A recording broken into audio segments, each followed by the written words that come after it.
we're going to talk about using a peanut ball during labor. This is one of the most beneficial things you can use in labor, especially with an epidural.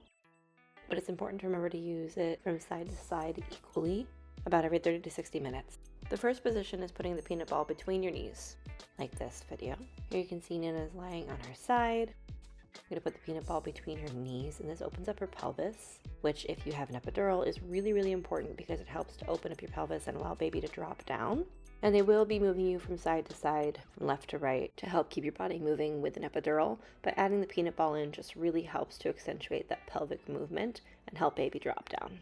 So the next one we're going to do is between the ankles. This allows your pelvis to actually change the way that it's positioned, which if baby was at all stuck or needed some encouragement, this will help them move down as well. And again, you're going to be rotating from left to right and flipping between your knees and ankles. And lastly, there's one called Flying Cowgirl. This one is definitely important to be assisted by a nurse to make sure baby is tolerating the movement. But if baby is ever stuck under your pelvis or having a hard time descending down, basically what you do is you bend your back all the way backwards, you bend your legs behind your back, and then put the ball between your knees. You want to make sure that you're rolling as far forward over on your belly as possible. Again, to open up your space, open up your pelvis, and help baby move around that pubic bone.